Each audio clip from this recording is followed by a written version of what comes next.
大家好，欢迎来到听书学史。今天我要给大家介绍由早稻田精神科诊所院长益田裕介先生所著的《精神科医生的真心话》这本书。今天视频的内容包括以下3个部分：第一，容易罹患精神疾病的5种性格特点；第二，绝对不能去的恶劣精神科医生的3个特征；第三，患者常常陷入的3个误区。以抑郁症为首，精神疾病近年来呈逐年增加趋势，这绝不是别人家的事。不过，最近也频频爆出一些精神科医生性骚扰、伪造认证资格的新闻，导致不少人对精神科产生了不信任感。但就像内科、外科一样，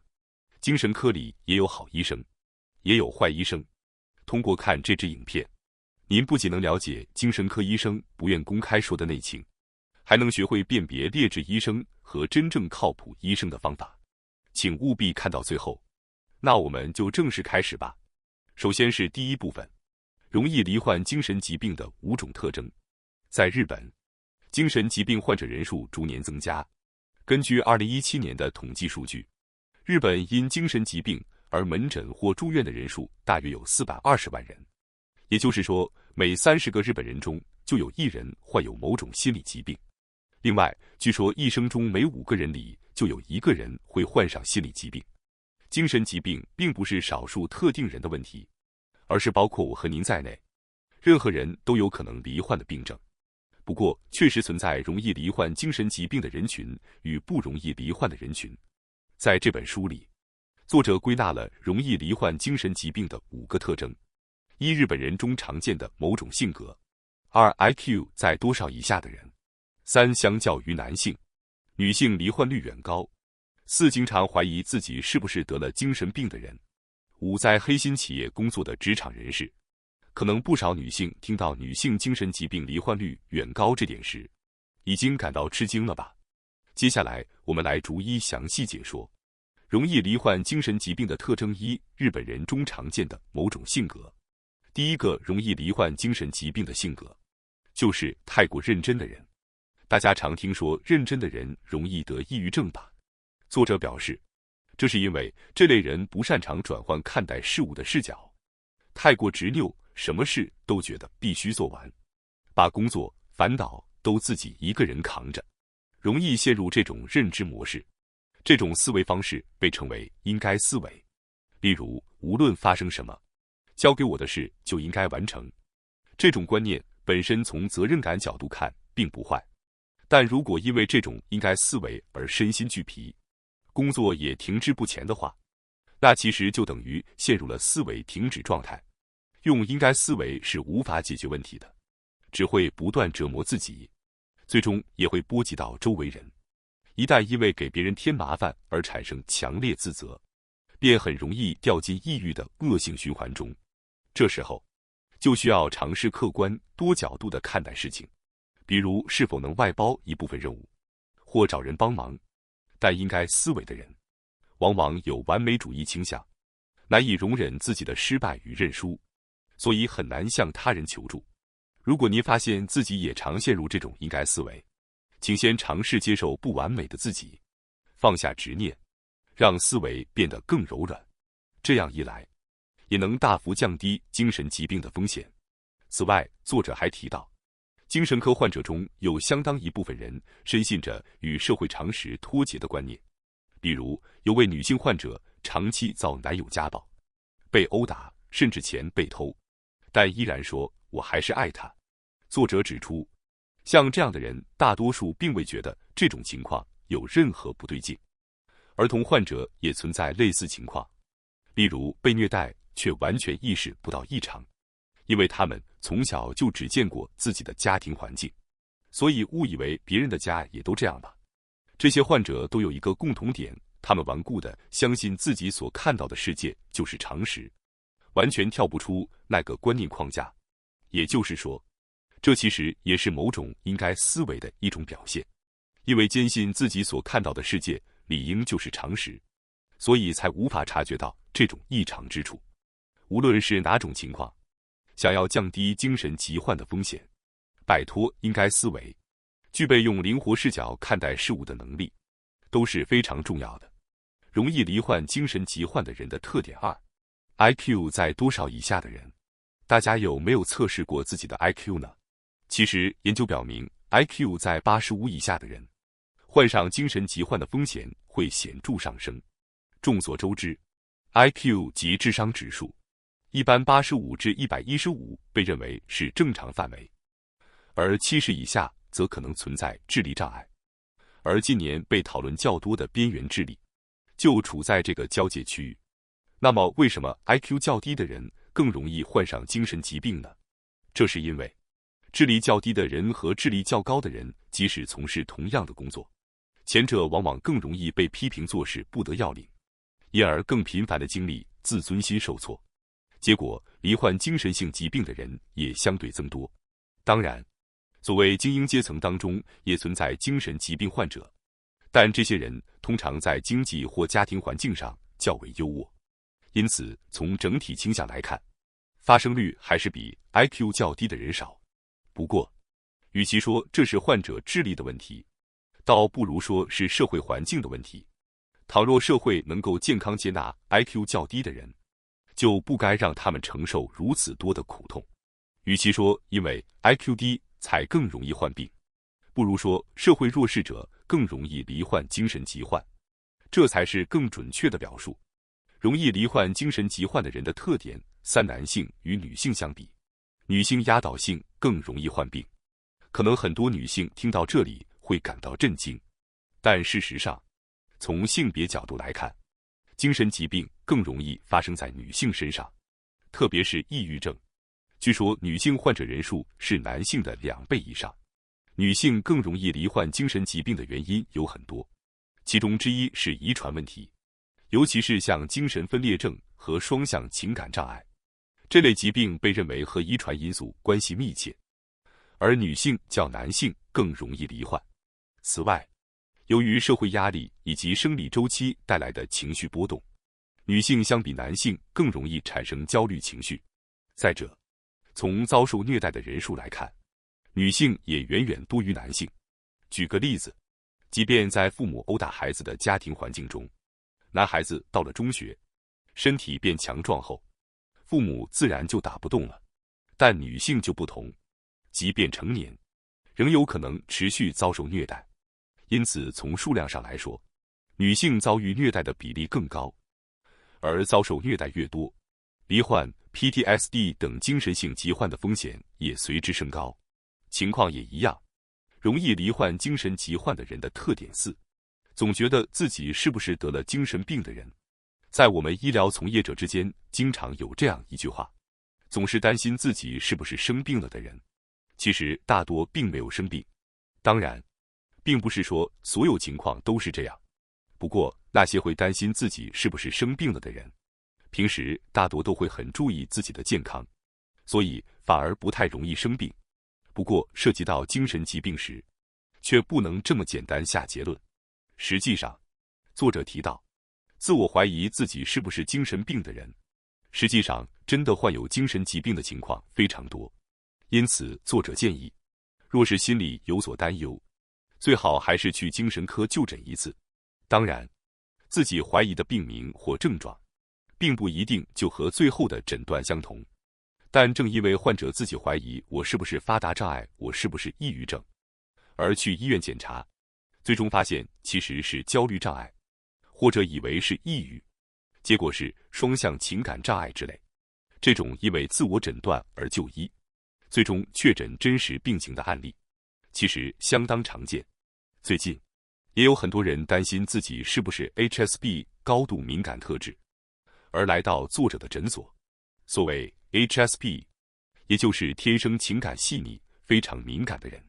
就像这频道以前也多次介绍过的那样， HSP 近年来受到了很多关注，但它本质上只是一个心理学概念，在医学上并没有 HSP 这种疾病。不过作者表示，很多以 HSP 为主诉来就诊的人，最终被确诊为 ASD 自闭症谱系障碍或社交焦虑障碍的情况也不少。也就是说，不管自我诊断的是什么，只要现状确实存在困扰，就很可能背后潜藏着某种精神性疾患。而且无论是哪一种疾病，都是越早发现越早治疗，效果越好。所以如果你也隐隐觉得自己是不是精神疾病患者，不妨借此机会勇敢去精神科检查一下。容易患精神疾病的特点5，在黑心企业工作的人。大家应该也听说过，在黑心企业工作的人容易得抑郁症。不过，黑心职场带来的压力，其实不仅会引发抑郁症，还会增加罹患诸如精神分裂症等各种精神疾病的风险。作者在书中提到，精神疾病并不是单靠性格或体质就能发作的，即便性格或智力上有各种弱点，只要工作环境良好，有和睦的家庭与朋友，也可以好好生活下去。然而，当黑心企业的压力、童年虐待等问题叠加时，基因和社会压力交错作用，便容易诱发各类精神疾病。哪怕一个天生容易抑郁的人，只要生活在安稳、刺激少的环境下，也很少真正发病。可是，若是这样的人成为了黑心企业的一员，恶劣的职场环境叠加而来，就可能导致症状迅速恶化，最终发病。我刚才列举了几种容易罹患精神疾病的特点，有些确实像性别、IQ 那样是我们无法左右的。不过，正如第5点所说，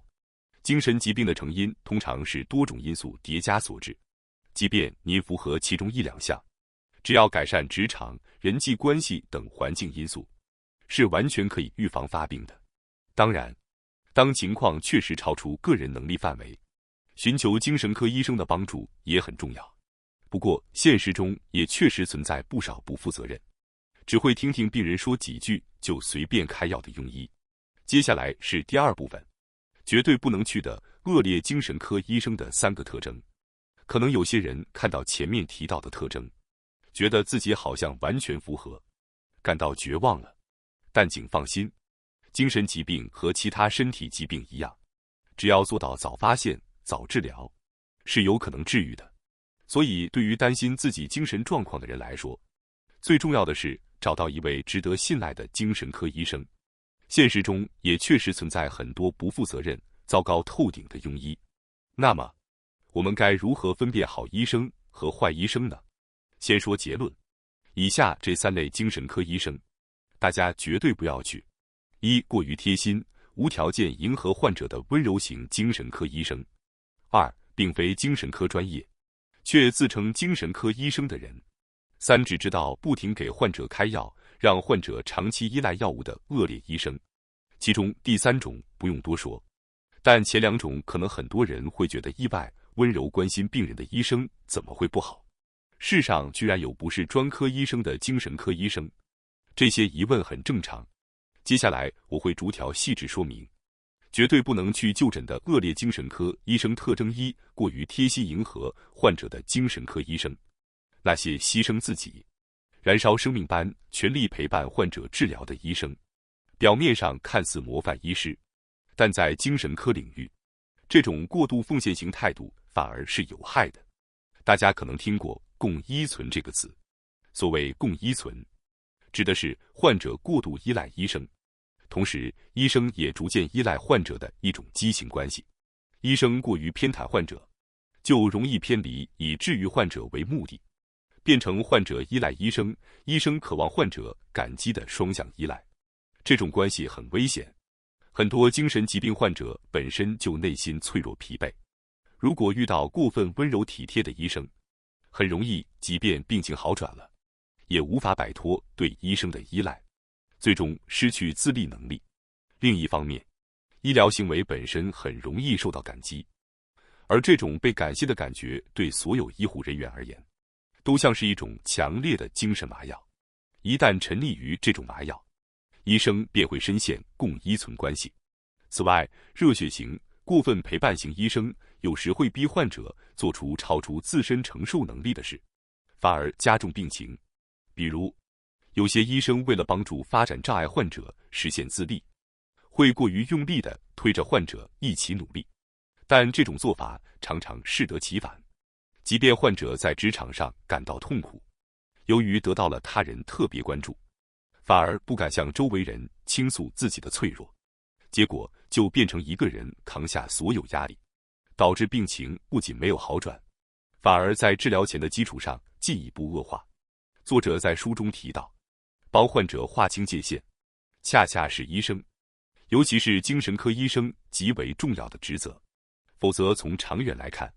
对患者反而是不利的。因此，建议大家选择那种能与患者保持适度距离、不过度情感卷入的理性精神科医生，绝对不能去就诊的恶劣精神科医生。特征2，并非精神科专科医，却自称精神科医生。您可能会惊讶，医生不是没专科资格，不能随便称自己是精神科医生吗？但实际上，这样的情况在日本相当常见，一点也不稀奇，因为在日本，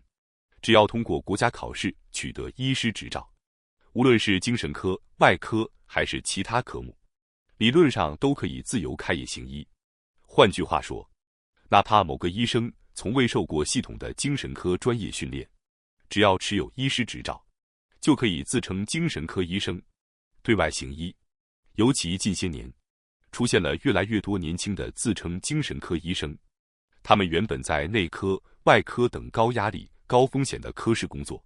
但因为工作强度大、风险高而中途退出，转行来做精神科。与癌症等身体疾病不同，精神疾病除了自杀风险以外，很少会立即危及生命，所以即使没有专业知识，只要凭临时开药，也能暂时应付过去。因此，很多精神科门诊，特别是小型诊所，反而成了这些半路出家医生的聚集地。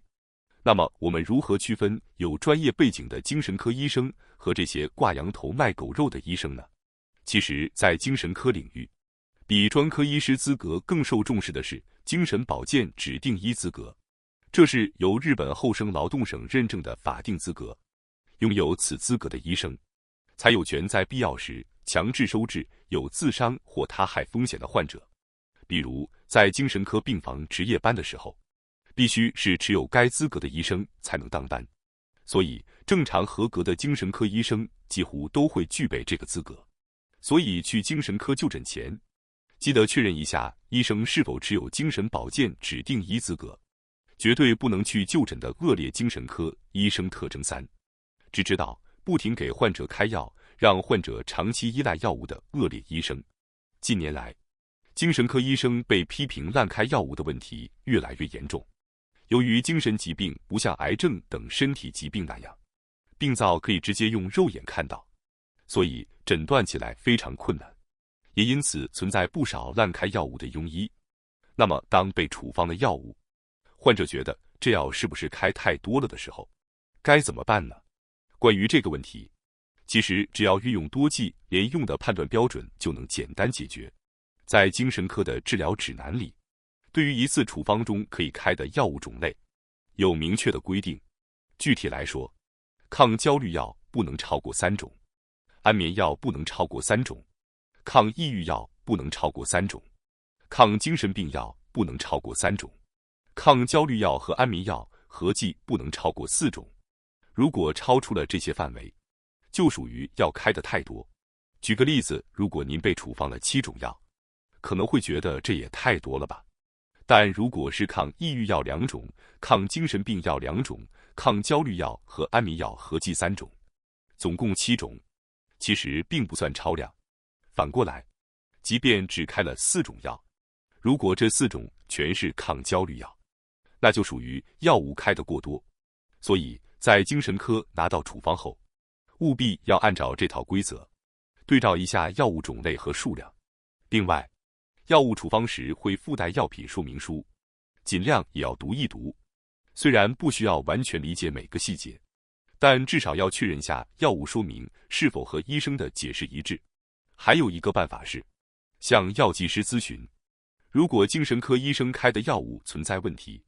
药学专业的药剂师通常会提醒您这个处方不太对。如果遇到这种情况，建议果断寻求其他值得信赖的医生，做第二意见。接下来是第3部分，患者常常陷入的3个误区。在这一部分，来聊聊患者容易在精神科就诊时陷入的3个误区。您身边的精神科医生里，是否也有这样的人呢？一、诊查时间特别短；二、认为病情迟迟不治愈是医生的责任；三、每次都开一大堆药。不过，光凭这几点，不能马上就认定他们是庸医。理由如下：常见误区一，诊查时间短等于庸医。如果您曾经去精神科就诊过，可能会觉得怎么诊查时间这么短？但实际上，诊查时间短并不一定说明这位医生就是庸医。事实上，在精神科门诊的常规安排中，初诊通常是30分钟到1小时左右，而复诊一般只有5分钟，这是很常见的情况。虽然说初诊花那么多时间可以理解，但复诊5分钟未免也太短了吧？之所以精神科复诊时间普遍只有5分钟，背后有个现实原因。医生其实也想多花点时间跟患者好好聊，但做不到，因为日本目前精神科医生的数量和患者数量严重不成比例。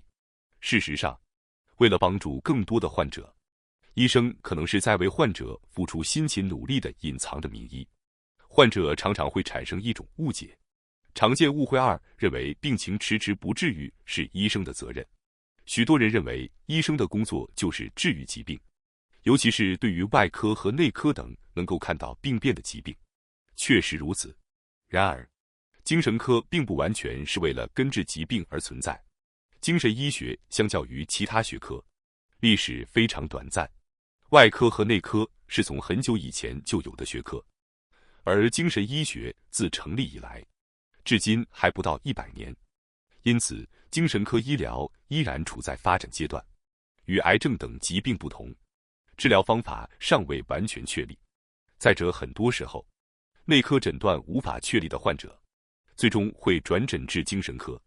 很多情况甚至连诊断都很难确立。出现这种情况的病例不在少数，这也是精神科的特点之一。在这种情况下，精神科需要做的不是治疗心灵的病，而是疗愈心灵的病。精神科能做的是在现有条件下提供最合适的医疗方案。由于疾病的原因和治疗方法尚未找到，精神医学并没有最佳治疗方案，每次只能做出暂时的诊断，并根据当时的诊断处方最合适的药物。尽管如此，很多精神科医生仍然在不断努力，争取使治疗越来越接近完全治愈的理想状态。因此，病情难以治愈时，不要立刻责怪医生，精神疾病本身就很难治疗。记住这一点，信任医生，也是在治愈精神疾病过程中至关重要的一步。常见误解三，每次都开一大堆药。近年来，精神医学中药物过度处方的问题被越来越多地关注。确实也存在一些精神科医生只要开药就行的现象，开药过多。然而，开药并不意味着这个医生一定是庸医。实际上，近年来精神疾病的药物治疗取得了显著进展，许多过去认为难治的疾病，如精神分裂症和双向情感障碍，已经能够通过一款药物就能有效控制症状。另外，许多精神疾病的患者内心都有脆弱的伤痛，对于这些患者，若过度进行咨询和询问，可能会给他们带来更多的痛苦。在这种情况下，治疗往往事先通过药物缓解症状，然后再逐步过渡到咨询或认知行为疗法等治疗方式。精神科治疗过程的每一环节都会根据患者的情况而有所不同，真正属于个性化治疗。因此，不能仅因为依赖药物治疗就轻易判断医生为庸医。这样一来，患者与医生之间的信任和理解将有助于更好地处理疾病治疗的问题。总的来说，精神疾病的治疗过程充满挑战，不仅因为疾病本身的复杂性，也因为我们对于心灵的理解和医疗手段尚在发展中。患者在面对治疗时，理解和信任医生，遵循科学的治疗方法是至关重要的。治疗不仅仅是消除症状，更是一个不断调整和探索的过程。而对于医生来说，确保患者获得最适合的治疗方案，帮助他们逐步恢复，是他们不断努力的目标。因此，在面对精神疾病时，我们不仅需要保持耐心，也要树立正确的认知，理解治疗过程中可能遇到的困难和限制。同时，患者与医生之间的良好沟通和信任，是治疗成功的关键。让我们共同努力，在这个充满不确定性的领域中，逐步走向更为明晰和有效的治疗道路。感谢大家收看今天的节目。如果你喜欢我们分享的内容，记得点赞、订阅并开启小铃铛通知，第一时间获取我们的更新。在下次的节目中，我们将继续为大家分享更多有益的书籍。再次感谢大家的支持，我们下期再见。